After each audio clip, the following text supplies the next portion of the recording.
Hi, this is Ben Gassier, and today I'm going to show you how I made these dungeon tiles.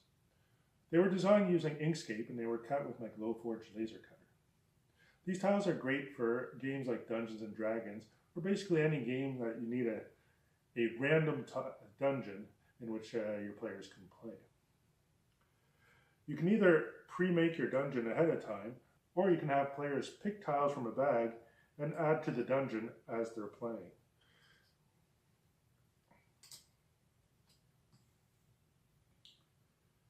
I also made some bigger tiles that fit in with these as well, so that they can just go into place and fill up a big area all at once. You can find a template for these tiles on my website, which is linked down below.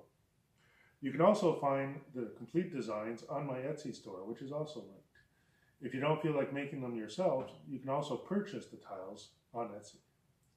So without further ado, let's get into the Inkscape side of things and see how I designed these. Thanks.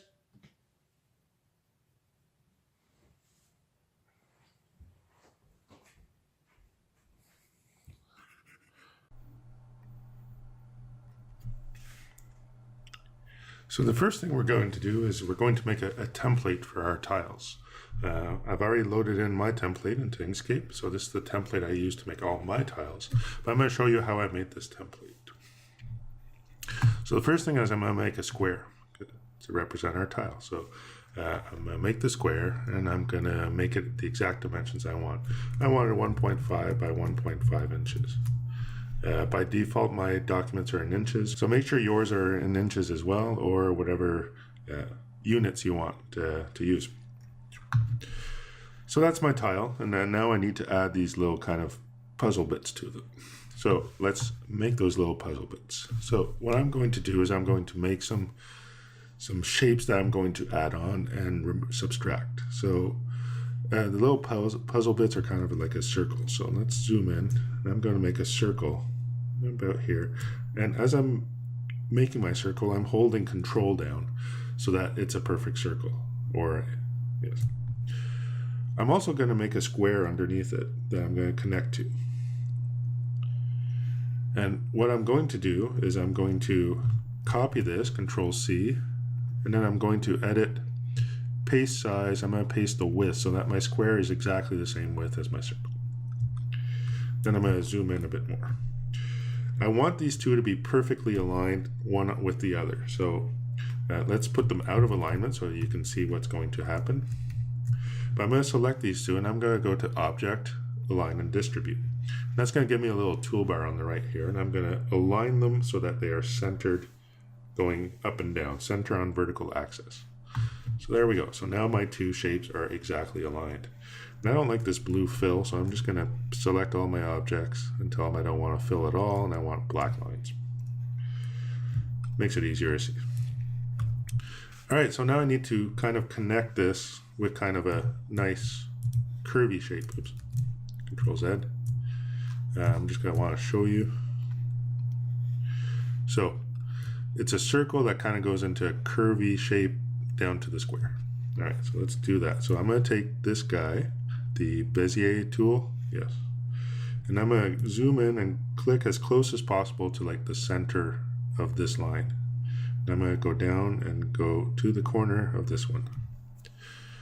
Now it's not very curvy, you say, so let's curve it up. So I'm going to take my node tool or edit path tool, and I'm just going to come in here and kind of curve it up whichever way I want. And I kind of like it like that. Sure. So I have one side. Now I could do the same thing on the other side, but the odds are I'm not going to get the exact same curve. So I'm just going to take this guy. I'm going to do Edit, Duplicate, or Control D. I'm now going to flip them on the horizontal, and I'm going to move them over. And if I move them straight to the node, I should have it placed exactly where I want on this side as well.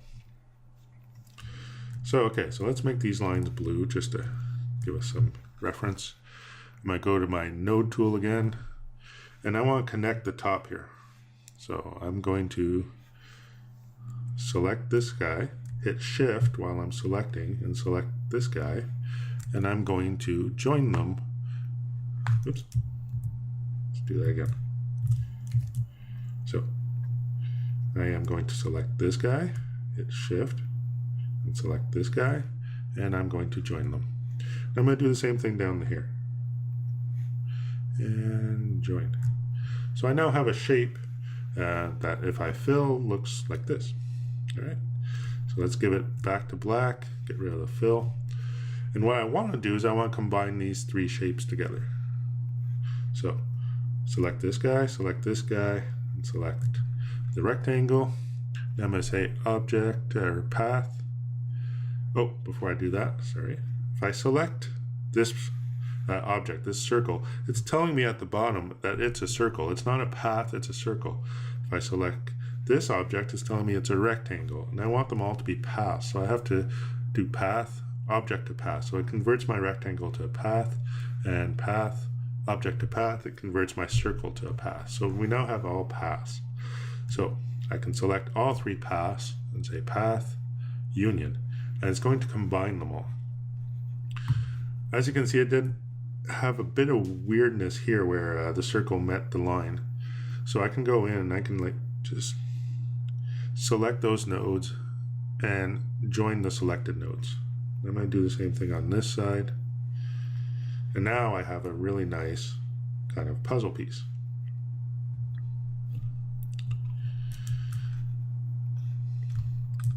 Okay, so my puzzle piece, I need one going out like this. There. Let's zoom out just a bit. So for each one, I'm going to need one going out. I'm going to duplicate it, Control D, and I'm going to flip it. Rotate, rotate. And then I'm going to move it over. Because I need one going in. So I need kind of an outward one and then an inward one. And that's what we get with these two. Let's move them out so you can kind of see it. So I have a shape that goes out, and then it'll continue down to here and back in. And if I make these lines a little thinner with fill and stroke, so object, fill and stroke, 0.005, you can see it fairly well here. So my line just keeps going, and that's exactly what I want.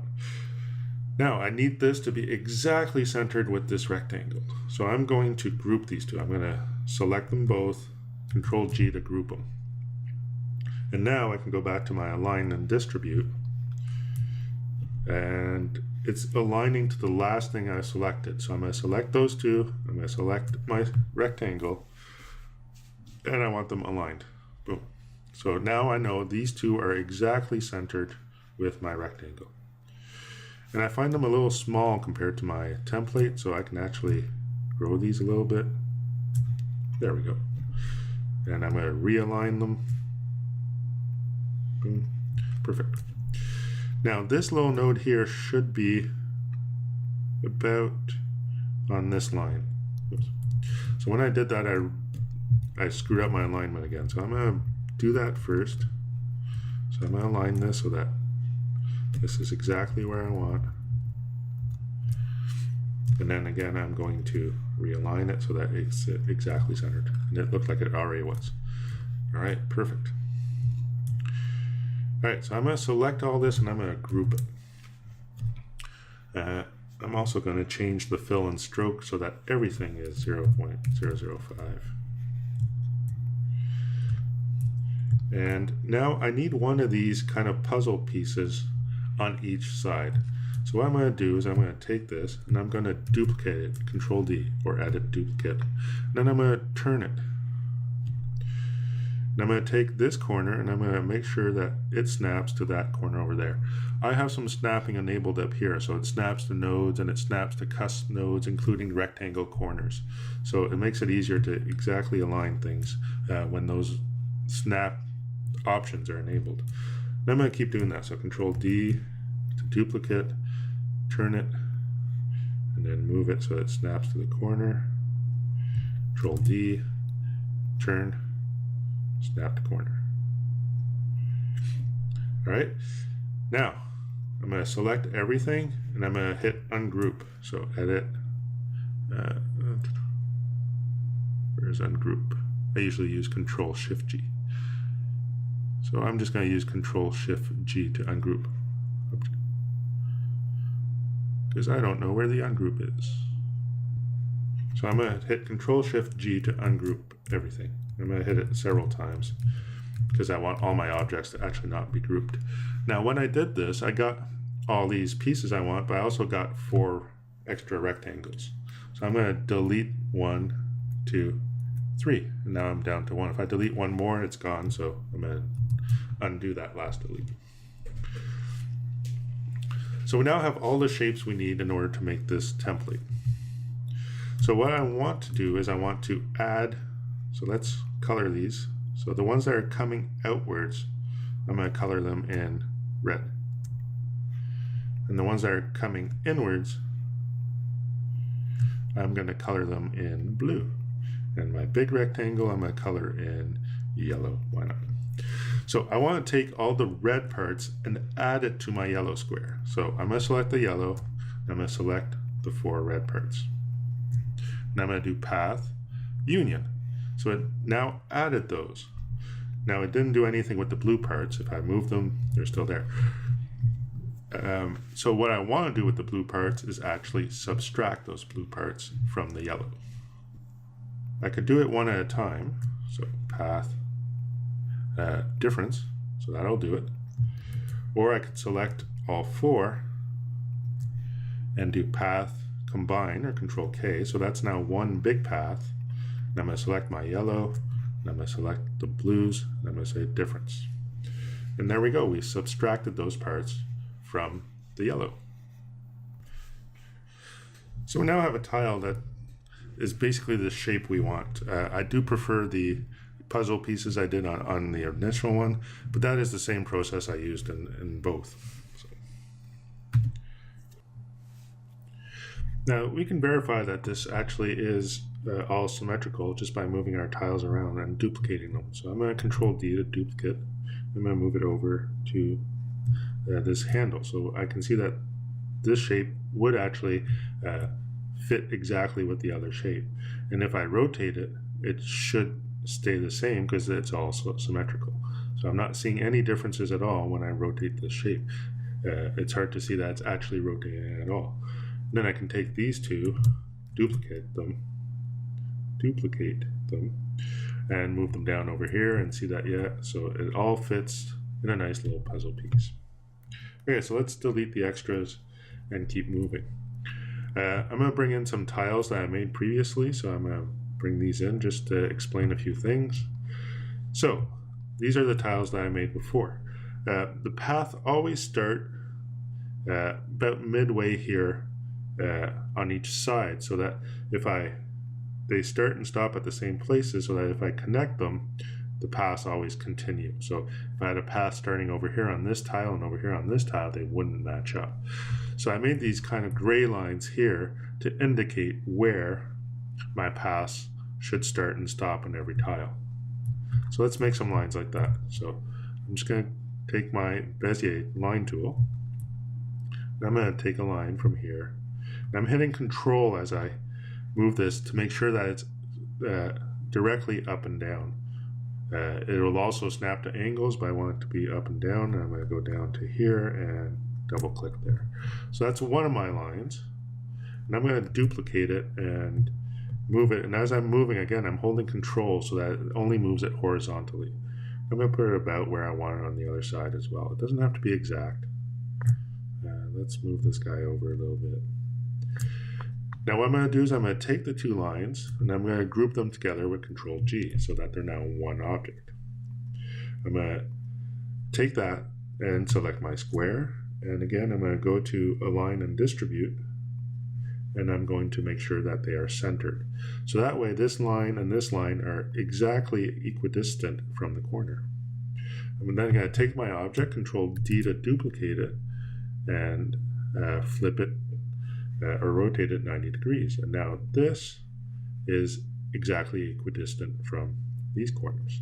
And I can make sure that I can select that object and align them this way, but they're already aligned. So that's how I made those gray lines. And then let's just change the color, I'm going to hit Shift and pick the color I want for those gray lines.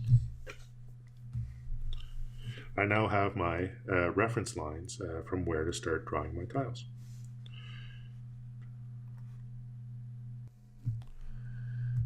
So the next thing I want to make are these kind of blue lines. I just use the blue lines because I thought they looked nice within my dungeon tiles. It makes it look kind of D&D-ish.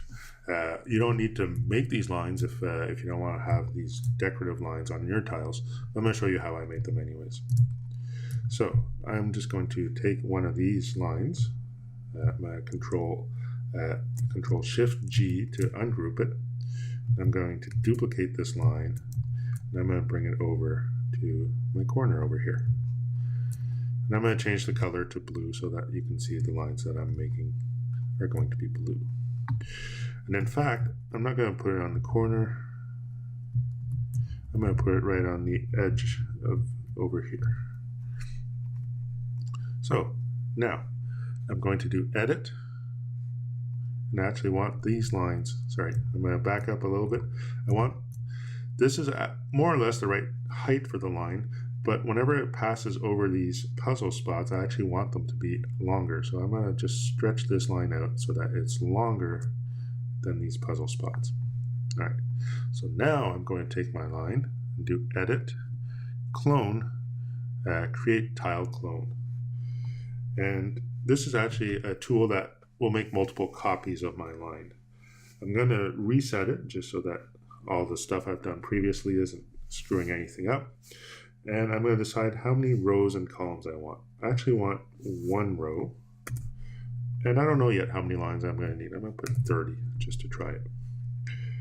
And the shift tells it how far away to move each line.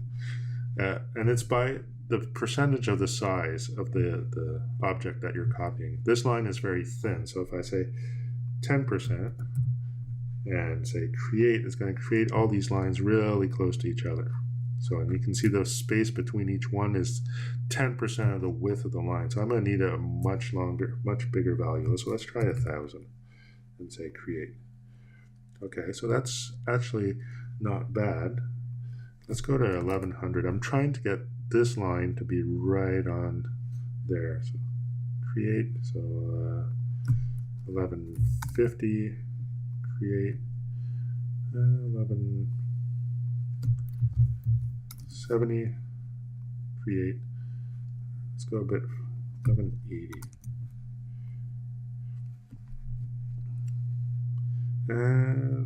And I'd also like this line to be right on the edge of there. So let's go 1190,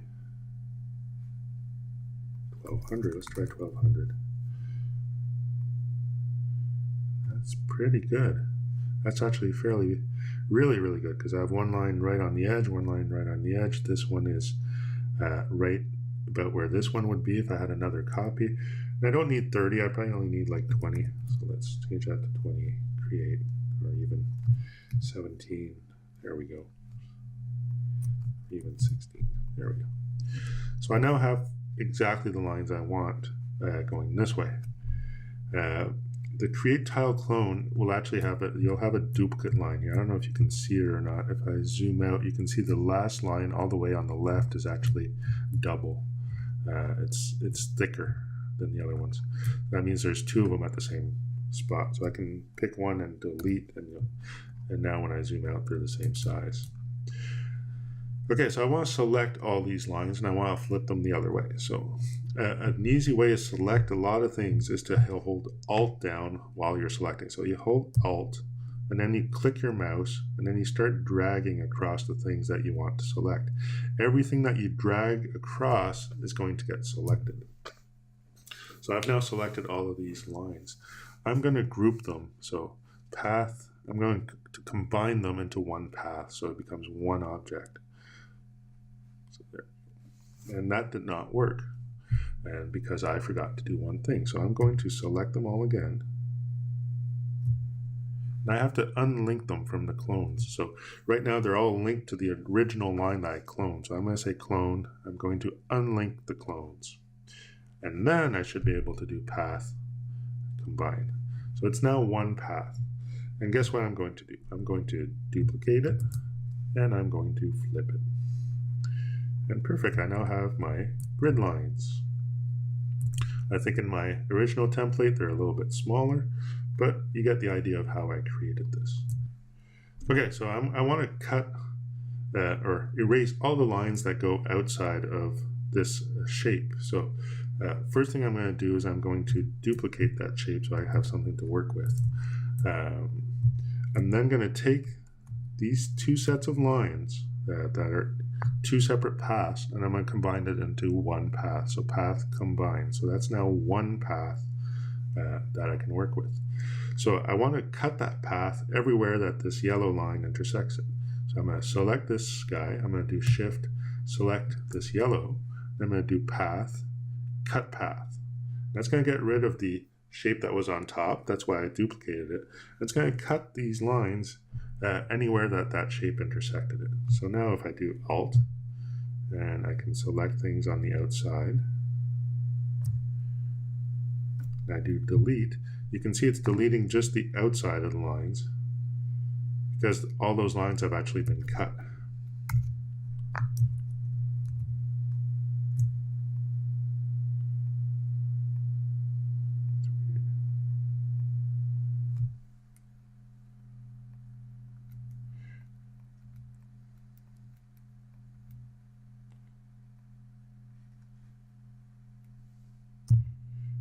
For some odd reason, it didn't cut properly everywhere. So I'm going to get rid of the lines that did cut properly. So like this should have been cut here. So, but let's keep going, and we're going to recut those lines afterwards. So let's get rid of all the ones that did cut properly. Sometimes Inkscape does weird things, but you have to work through it.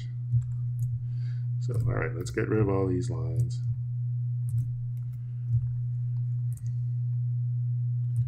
So again, these lines didn't cut properly for some odd reason, because when I select it, it should have been cut here, and it's not. So, oops. So let's get rid of the lines that did cut properly. So, and then we're going to do another cut. I can get rid of the ones that are right on the edges as well.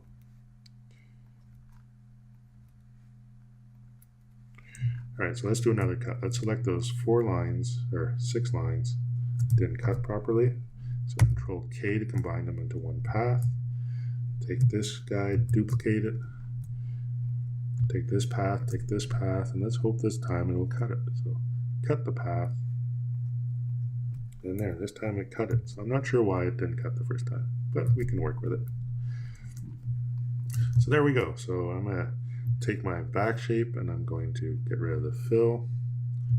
And you can see that this template is very similar to this template. My blue lines, my little squares are a little closer together. The puzzle pieces aren't exactly the same shape, but they both work. So.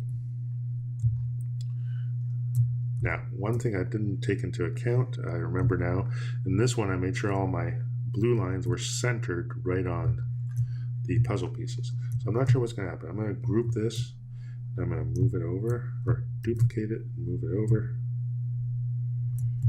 So now the grid lines work here, but what happens if I rotate it? Oh, I seem to have gotten rid of too many lines somewhere. Now the grid line's still pretty much a line, so it's still okay. I did get rid of a few lines that I shouldn't have up here. There's one that should be there that isn't there, so but we can go back and add it back in. But my grid line's still a line, even if I rotate this, they still align pretty well. So my template is good, and we can proceed. So we now have our template. I put a little red dot as well on mine. Just I use it to indicate which way a tile should be placed when we're randomly picking tiles. You can put one as well if you want. And now I can show you how I make these tiles once I have my template. So let's get rid of the new template I made. I prefer to use my original one because it'll mean my new tiles are compatible with my old tiles. All right, so we have our template, and I want to make a tile. Usually I grab the pencil tool, the freehand line tool, and I start at one of my nodes. I make sure that the pop-up says that I'm now handle to cusp node, and that's possible because some of these little snap to cusp nodes are turned on.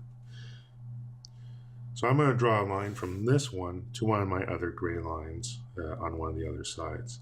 I have to decide, is this tile going to be just turning right, just turning left, going straight through? Let's make one that actually from here it'll turn left, and from here it'll turn right, and from here it'll go straight through. So let's start with this one, and I'm just going to draw a shape that I want. Doesn't have to be perfect. It looks like a little dungeon.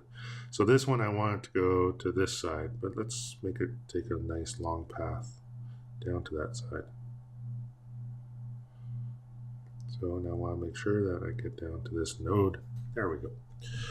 And then as I said on top, I want it to just go across. So let's make that, and it'll come down a bit. Then we'll give it a nice little cave type thing up here.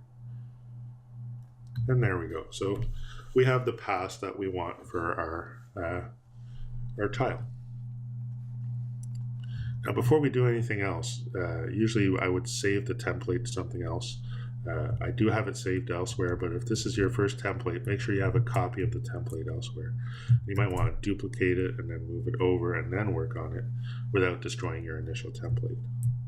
So I'm going to do that just to get rid of the 3 lines I just drew.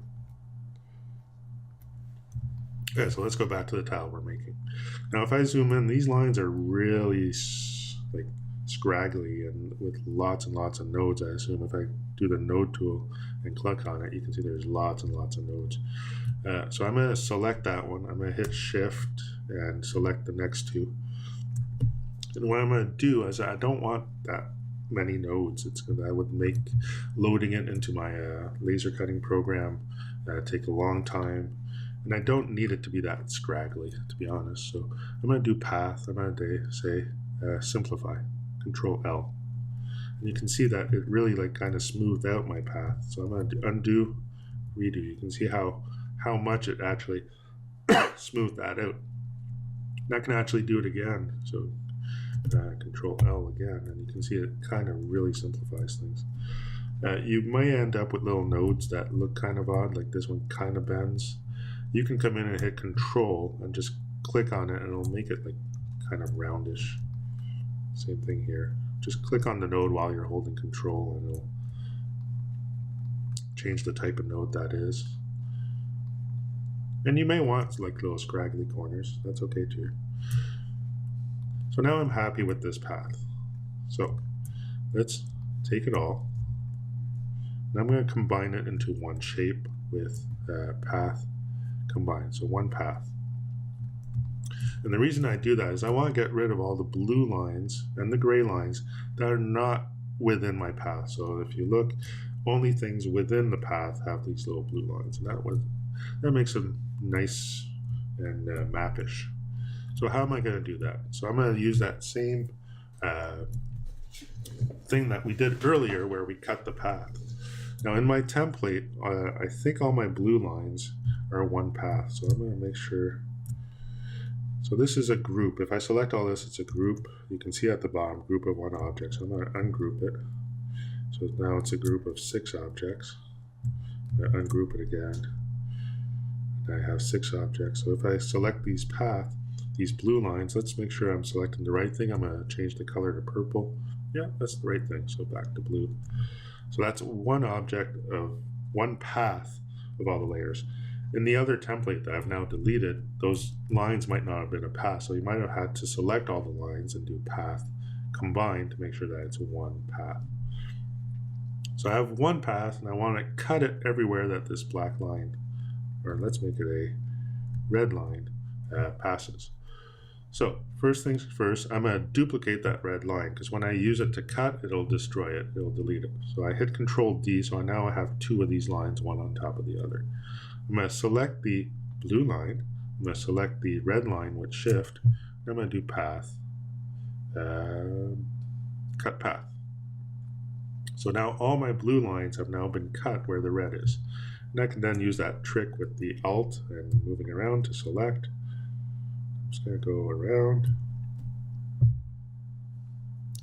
And I'm going to delete the lines that have been cut that are on the outside.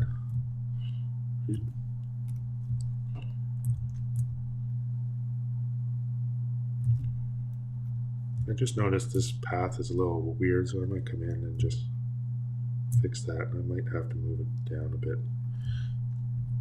That's better. So let's keep getting rid of the lines I don't want. That's good. Over here. That's good. Get rid of this guy. That's pretty good. So I now have a new tile. So let's switch this guy back to black. And there we go. I have a tile that's now compatible with my other tile. So I'm going to select it, group it, and I can now move it over and see that, yeah, it fits with the other tiles. Fantastic. And that's pretty much the process I used to create all of my tiles. I have 96 different tiles. If I open, let's see, make this a list. So let's try Dungeon 5.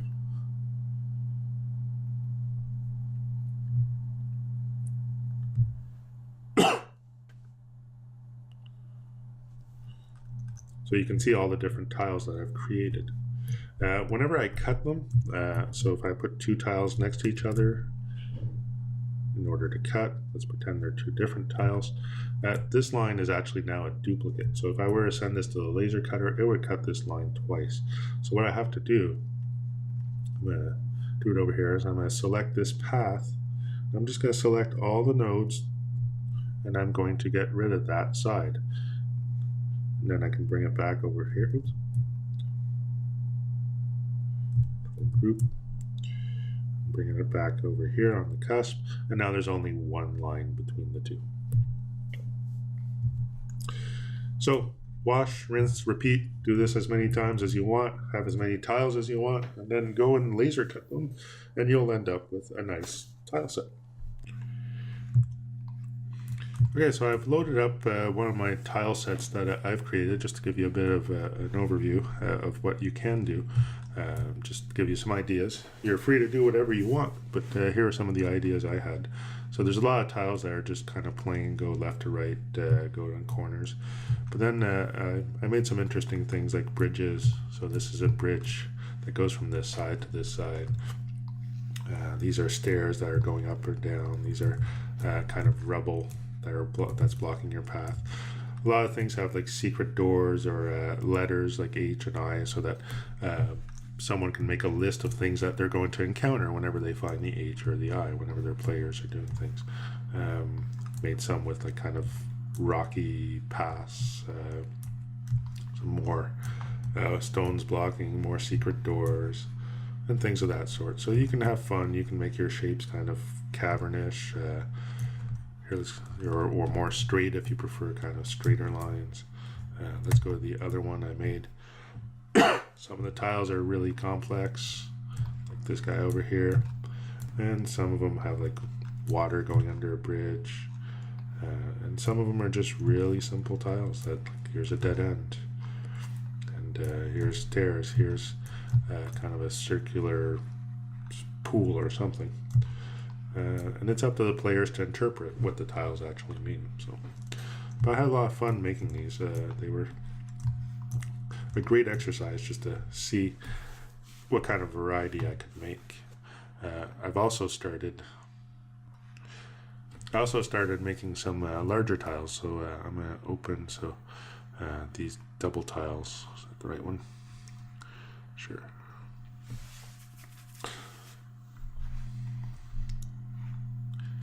And these are the same concept, but like they take up 2 or 3 or 4, or this is a 2x3, so all the little tiles will connect to this, but this is one big tile, so with like a dragon skeleton or a cathedral, or let's see what else, kind of a maze, a castle ruins, a dead spider lair. So those kind of tiles. So I started making these as well. So you can really let your imagination fly, and you can make whatever you want. And I'd love to see what people make with these kind of designs. You know, they're fun to make. Well, that's it for the design. Once you have the design file, all you have to do is go and cut it on your laser cutter. That's pretty much it for this video. If you enjoyed it, you can support me by either purchasing some of my designs on Etsy or simply by liking this video or my Etsy store. Thanks for now, and I'll see you next time.